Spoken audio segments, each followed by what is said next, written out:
En el siglo XVIII, España y su imperio viven una progresiva recuperación económica, que llega a su punto más alto durante el reinado de Carlos III. El pensamiento ilustrado nace en Francia a finales del siglo XVII y se desarrolla en el XVIII con el afán de modernizar y mejorar la sociedad. Esta centuria recibe el nombre de el siglo de las luces. La absoluta fe en el poder de la razón intenta eliminar toda tradición, superstición o idea en conflicto con el ideal de progreso humano. La metáfora de las luces es una metáfora acuñada por los propios ilustrados, es decir, que se utilizó en la época y que trataba de subrayar la idea de ruptura, de superación, de rechazo del pasado.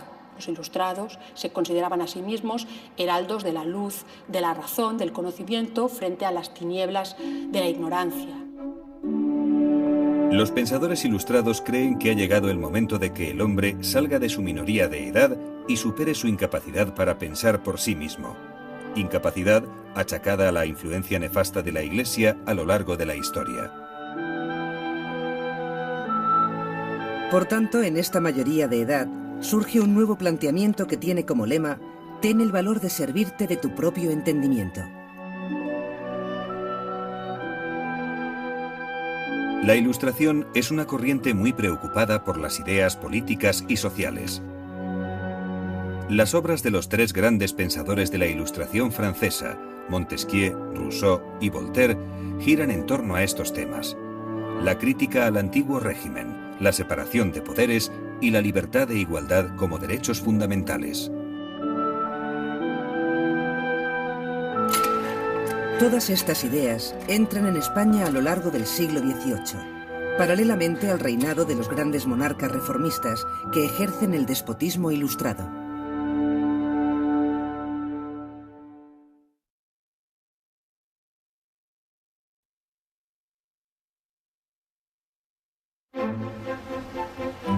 España conoce durante el segundo reinado de Felipe V y los reinados de Fernando VI y Carlos III el proceso de modernización conocido como reformismo borbónico, basado en la creación de un Estado fuerte y preocupado por solventar el grave déficit hacendístico. Tras la repentina muerte de su hijo Luis I, Felipe V regresa al trono y da un giro a su anterior gobierno, rodeándose de secretarios españoles. Felipe V inicia los primeros pactos de familia que significan el apoyo a Francia en las guerras de sucesión polaca y austriaca. A cambio, España recibe Nápoles y Sicilia. Tras esta política exterior se encuentra la segunda esposa del soberano, Isabel de Farnesio, que busca colocar a sus hijos en los reinos italianos. En los últimos años de su vida, el trastorno mental de Felipe V, por el que ha sufrido siempre fuertes depresiones, se acentúa hasta dejarlo incapaz para el gobierno. El rey duerme por el día y trabaja por la noche, por lo que todos sus ministros han de acomodarse a su extravagante horario. Fernando VI, tercer hijo de Felipe V, no es un hombre de talento. Sin embargo, su reinado queda como una etapa positiva, en la que la neutralidad y la paz permiten la reconstrucción interna del país. La creación de una gran armada que proteja los intereses del comercio ultramarino es la prioridad política. Al mismo tiempo, Fernando VI fomenta la entrada de las nuevas ideas ilustradas, tan de moda en Europa y necesarias para una España que está fuera de la vanguardia cultural.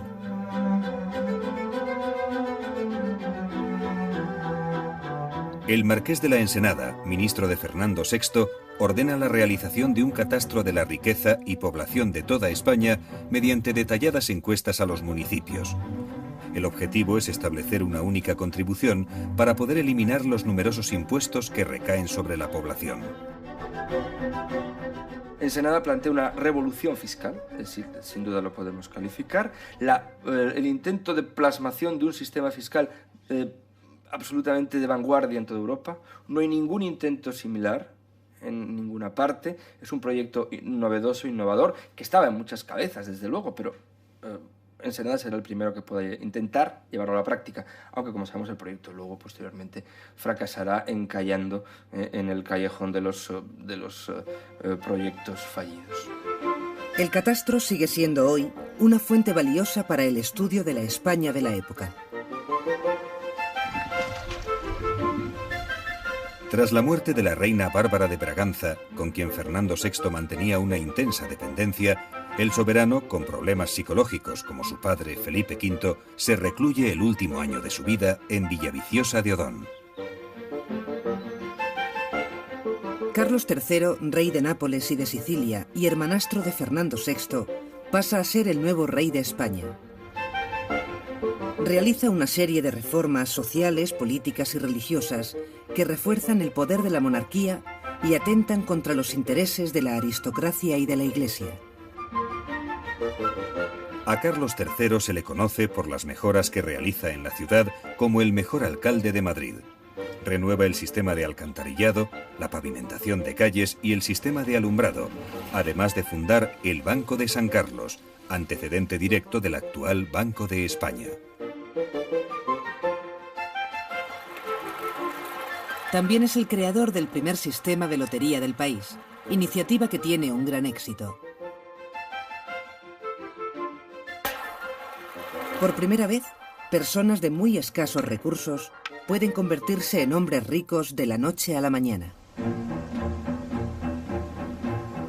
Después de 3 años de malas cosechas y tras la liberalización del comercio de los cereales ordenada por los ministros del rey, el hambre aparece en las principales ciudades provocando una gran agitación social. El marqués de Esquilache, principal inspirador de las reformas, intenta aplicar una antigua orden para evitar la delincuencia de los embozados. Esta ley prohíbe la utilización de capas y sombreros grandes, lo que provoca la indignación y el pretexto para una revuelta popular alentada por la nobleza y los sectores más reaccionarios de la corte. El rey se ve obligado a destituir a Esquilache y a huir de Madrid. Una vez calmados los ánimos y tras el regreso del monarca, los jesuitas son acusados de haber promovido el motín y Carlos III decide la expulsión de la orden. Se confiscan las propiedades de la compañía y las universidades quedan bajo el control real. Los jesuitas eran confesores de los monarcas, lo cual les proporcionaba una considerable influencia sobre las decisiones políticas. Eran también educadores de la nobleza a través de numerosos establecimientos educativos y muy especialmente de los colegios mayores que en la España de los siglos XVI, XVII y XVIII ejercían un auténtico monopolio sobre los cargos administrativos. Los jesuitas eran también confesores y predicadores con una gran influencia sobre las conciencias colectivas. Por todas estas razones tuvieron poderosos enemigos en la España del siglo XVIII, entre los sectores reformistas del gobierno y también entre algunos sectores de la Iglesia, por ejemplo, los obispos reformistas y algunas órdenes rivales como los dominicos. También, y eso es muy importante, la defensa que los jesuitas hacían de la doctrina del tiranicidio, es decir, de la legitimidad de la de la revuelta contra el poder real, si éste se utilizaba de forma despótica, y la estricta obediencia que ligaba a la Compañía de Jesús con el papado, chocaban con la política regalista de la monarquía. Carlos III es el rey más característico del llamado despotismo ilustrado, una manera de gobernar que se resume en el lema «todo para el pueblo, pero sin el pueblo». Muere un año antes de que estalle la Revolución Francesa.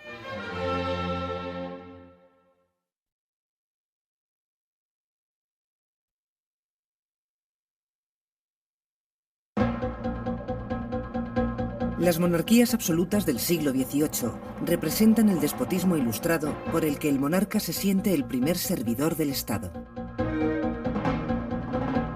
Los soberanos toman de la Ilustración lo que les interesa. Plantean reformas judiciales y agrícolas y fomentan la educación, la urbanización de las ciudades y la mejora de los caminos. Sin embargo, rechazan el núcleo de este pensamiento, la libertad política. El despotismo ilustrado es la versión dieciochesca del absolutismo, un programa inspirado en los principios de la Ilustración y una práctica política que trató de fomentar las reformas desde arriba, desde la monarquía entendida como vértice del poder. La monarquía trató de promover en cierta medida la modernización de la cultura, la vitalidad económica del país y la racionalización y uniformización de la administración, todo ello sin perder de vista un objetivo también primordial: acrecentar el prestigio y el poder de la dinastía. En España cabe hablar de una ilustración cristiana que salvaguarda los privilegios de la nobleza y el clero, los dos grandes grupos latifundistas a los que se dirige el informe de Jovellanos. Gaspar Melchor de Jovellanos es el ilustrado español más eminente. Su informe sobre la ley agraria contiene uno de los diagnósticos más acertados que jamás se haya escrito sobre los males de España, denunciando el desigual reparto de la propiedad rústica y la situación miserable del campesinado. Las sociedades económicas de amigos del país, patrocinadas por el reformismo monárquico y surgidas para promover la industria, el comercio, la agricultura, las artes y las ciencias, tienen un gran éxito. Enseguida se fundan corporaciones similares por toda España y América.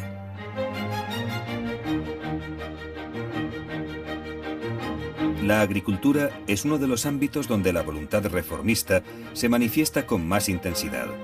Tratan de crear un nuevo tejido social basado en pequeños agricultores de nivel de vida relativamente desahogado que contribuyan a enriquecer el país. Una de sus vertientes es la política de repoblación, con la colonización y creación de nuevas poblaciones en Sierra Morena, con centro administrativo en La Carolina, una ciudad de nueva planta cuidadosamente diseñada según los presupuestos ilustrados, como se había hecho en Nuevo Baztán, en Madrid.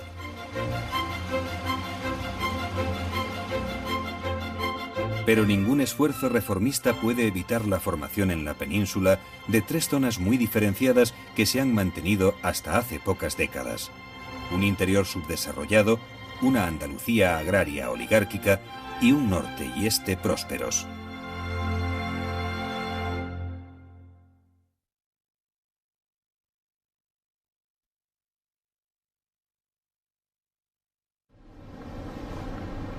La monarquía borbónica concentra múltiples esfuerzos en proteger y desarrollar los recursos económicos de América. Inglaterra y España llegan a un conflicto naval en América por intereses comerciales enfrentados en sus respectivas colonias. La Guerra de la Oreja de Jenkins convierte a Inglaterra en el principal rival de España, que intenta a toda costa defender sus posesiones americanas y recuperar Gibraltar y Menorca.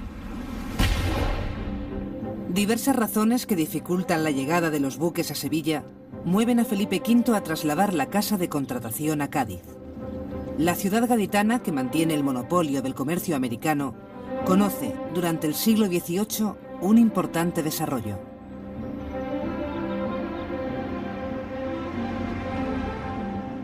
Años después, el rey trata de imitar las compañías de comercio con base en los puertos del norte de Europa.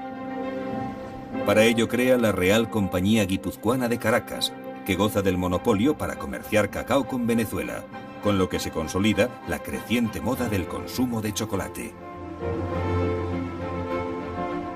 La patata y el maíz son los productos americanos que van ganando sitio en la dieta y la agricultura de la España atlántica. Carlos III da un giro a la política comercial con América y abre 8 puertos más en España al intercambio con las colonias americanas. De este modo, la metrópoli y su imperio americano experimentan un poderoso empuje comercial. En contra de la idea del monopolio, se propone la idea de la libre competencia de puertos como acicate a una mayor actividad. Es decir, si hay más competencia, la actividad será mayor. Eso es lo que se planteó, y evidentemente fue así, sin duda. Pero junto con ello, también la activación de sectores económicos peninsulares a partir de la necesidad de abastecer a los mercados americanos. El caso más evidente es el textil catalán. De América procede una de las razones que propician la expulsión de los jesuitas: la acusación de proyectar un imperio en Paraguay al margen del poder real.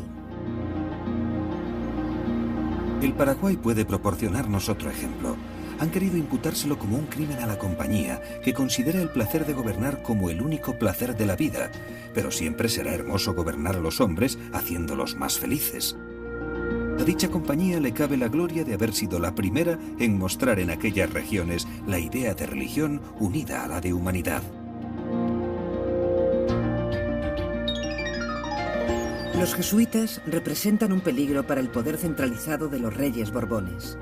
El control que ejercen en América se organiza en reducciones o misiones. Habitadas por los indígenas y protegidos por los jesuitas de la rapacidad de los terratenientes portugueses y españoles, constituyen el llamado Estado jesuítico.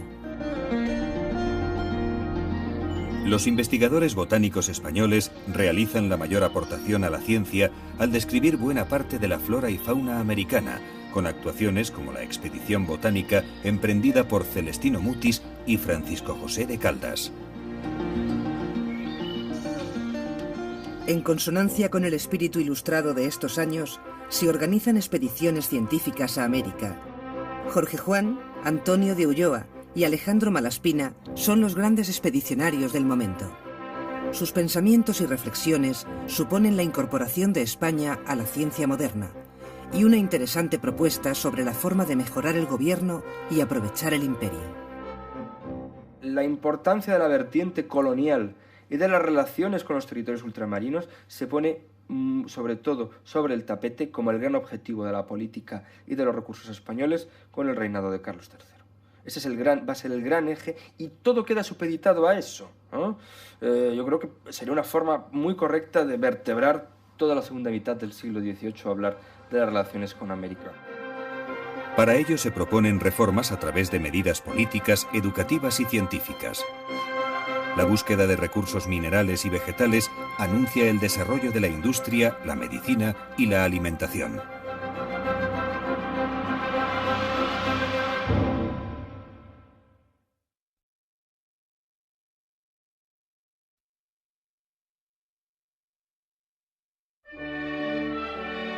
En el siglo XVIII se le da a la música el poder de ahuyentar todo tipo de tristezas y melancolías.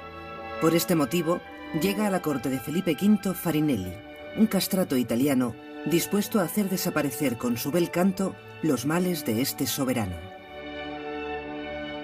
El milagro se produce un caluroso día en que Felipe V, muy triste, pasa las horas encerrado en su cuarto. Al escuchar el canto del castrato, sale de su estado de locura.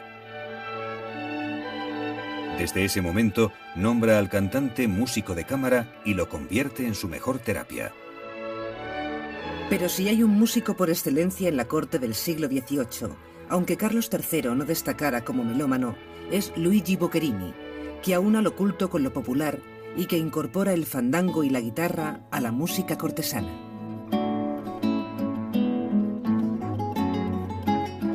La fabricación artesanal de la guitarra española sigue siendo hoy prácticamente igual que hace 300 años.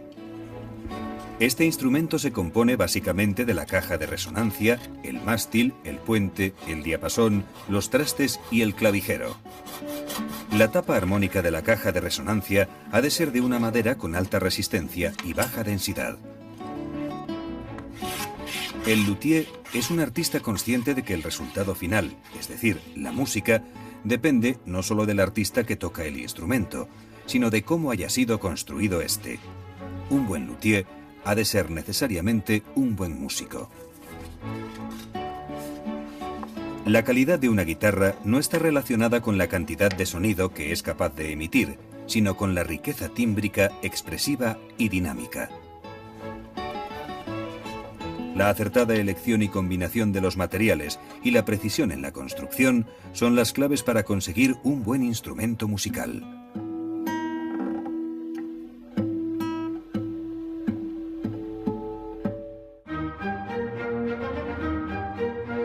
Arquitectónicamente, en el siglo XVIII conviven diferentes estilos artísticos.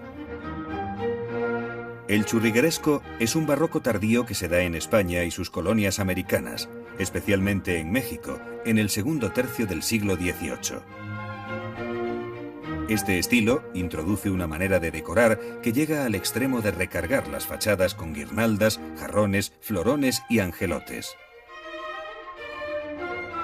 Churriguerescas son la fachada del Museo Municipal de Madrid, la Plaza Mayor de Salamanca y la gran fachada del Obradoiro de la Catedral de Santiago. El rococó surge en Francia a mediados del siglo XVIII y llega a España de la mano de artistas franceses que Felipe V trae a su corte. Es un arte esencialmente decorativo relacionado con la vida cortesana y ambientes de ostentación. Pero en estos años centrales del siglo XVIII es el neoclasicismo el movimiento artístico más predominante. Es un arte que sirve a los intereses reales de promover las ideas ilustradas, es decir, racionalismo y equilibrio frente a la fantasía y éxtasis del barroco. Clasicistas son la mayor parte de los edificios reales y utilitarios del momento, como la Fábrica Real de Tabaco en Sevilla. Los palacios reales son las mayores empresas constructivas y decorativas de estos años. El Palacio de la Granja, levantado para Felipe V, y el Palacio Real de Madrid, ambos diseñados por el mismo arquitecto, Felipe Yubara, se construyen en un breve espacio de tiempo.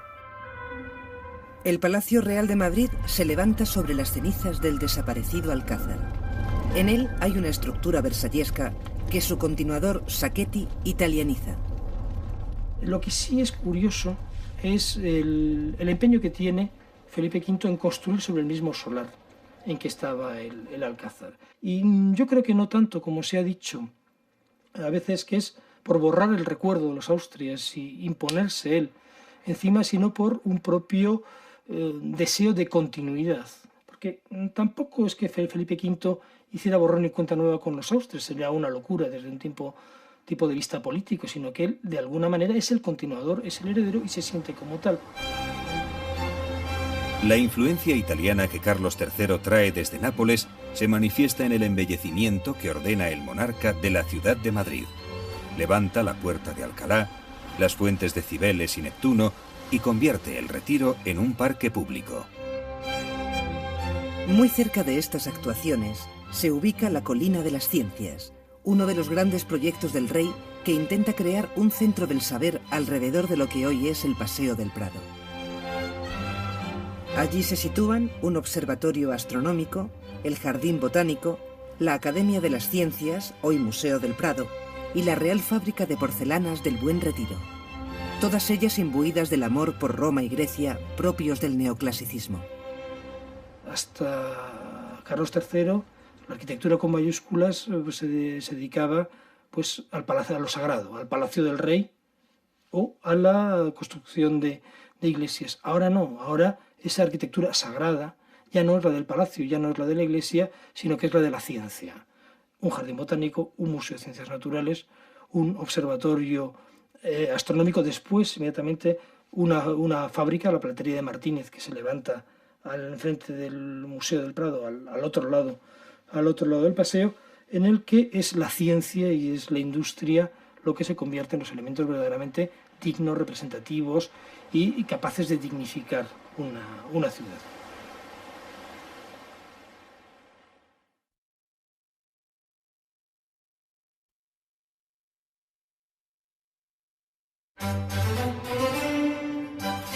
Vestir y decorar el interior de los grandes palacios que construyen los monarcas no es una tarea sencilla.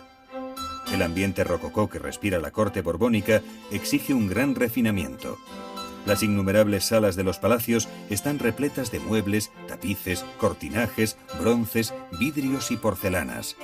Por todo ello, y copiando el modelo francés, los reyes promueven la creación de fábricas reales para producir todo tipo de manufacturas con las que abastecer las necesidades de boato y lujo tanto dentro como fuera del país. Su objetivo era cubrir la demanda de ciertos productos, especialmente de importancia estratégica, tratar de limitar la competencia de los productos manufacturados extranjeros y constituirse en ejemplos para la emulación por parte de las iniciativas particulares. No obstante, estas manufacturas, aunque dieron trabajo a miles de personas e introdujeron algunas mejoras en la gestión, fueron un fracaso en términos económicos. No consiguieron superar un mercado muy limitado de productos de lujo y en ningún modo consiguieron, erradicar la competencia de las manufacturas extranjeras. Y por ello difícilmente podían constituir la base para una futura industrialización. La contratación de técnicos y operarios extranjeros también obedece al afán de los monarcas por estimular el desarrollo general de las manufacturas y no solo de la producción suntuaria. Los reyes protegen la industria del vidrio, que se hace indispensable para cubrir los grandes ventanales de los palacios, realizar los espejos y los caprichosos colgantes de la nueva moda de las lámparas araña. Hacia mediados de siglo, la Real Fábrica de Vidrios realiza una gran producción influenciada por la fórmula del cristal de Bohemia, que técnicos alemanes traen a España. Para obtener el vidrio es necesario un proceso de fusión de las materias primas que se realiza en los hornos. El artesano recoge una burbuja de masa fundida en el extremo de una caña metálica. Al meter la masa en un molde fijo y soplar por la caña, el vidrio fundido adquiere la forma del molde. Desvelar el secreto de la composición del cristal estuvo castigado con penas de cárcel y muerte. De nuevo en el horno, el material vuelve a ser maleable y se le da la forma a la parte superior de la pieza. Los maestros alemanes del siglo XVIII accedieron a venir a trabajar a la Real Fábrica de Vidrios si se les permitía fabricar su propia cerveza. El argumento fue que era una bebida medicinal y saludable para el trabajador.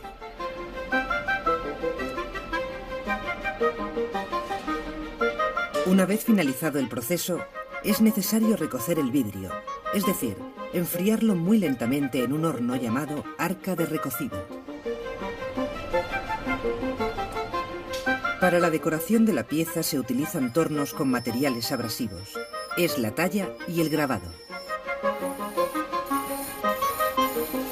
El dorado al fuego consiste en pintar la pieza con oro coloidal, que luego hay que cocer en un horno a 550 grados centígrados.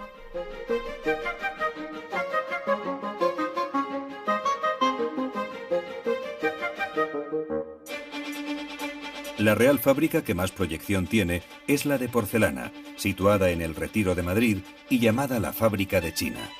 Sus principales clientes son las casas reales europeas e importantes casas nobiliarias. Pero su existencia es breve, ya que es destruida por tropas francesas durante la Guerra de Independencia. Tradicionalmente existía en España una fuerte demanda de tapices que se importaban de Flandes. Felipe V crea la Real Fábrica de Tapices de Santa Bárbara, en la que encontramos el trabajo de Francisco de Goya y Lucientes. Durante 18 años elabora cartones, es decir, bocetos, que posteriormente se transforman en tapices, como el quitasol, la vendimia o la boda. Además, los monarcas promueven y potencian diferentes fábricas y escuelas de platería, de relojería y de tejidos de seda. Junto a estas manufacturas de lujo, cuyo mercado es muy restringido, las manufacturas textiles catalanas, la siderurgia asturiana, el comercio vasco y el andaluz son otros sectores productivos en auge, cuya importancia es caudal en la expansión económica del siglo XVIII.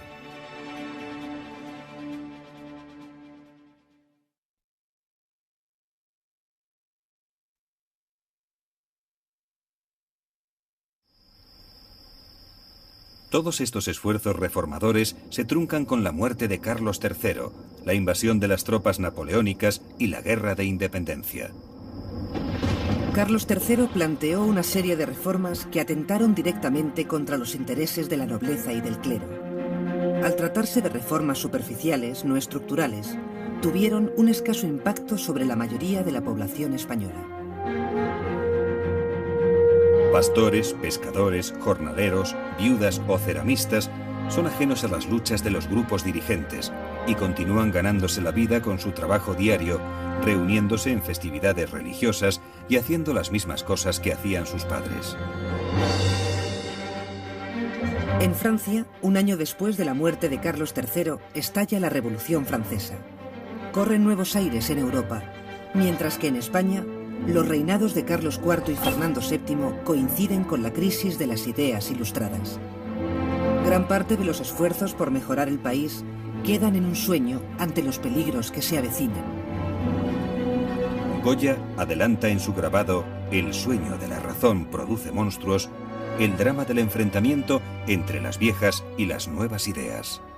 En la primera mitad del intenso siglo XIX, en España se suceden grandes cambios y giros políticos, fruto de la lucha entre liberales y reaccionarios.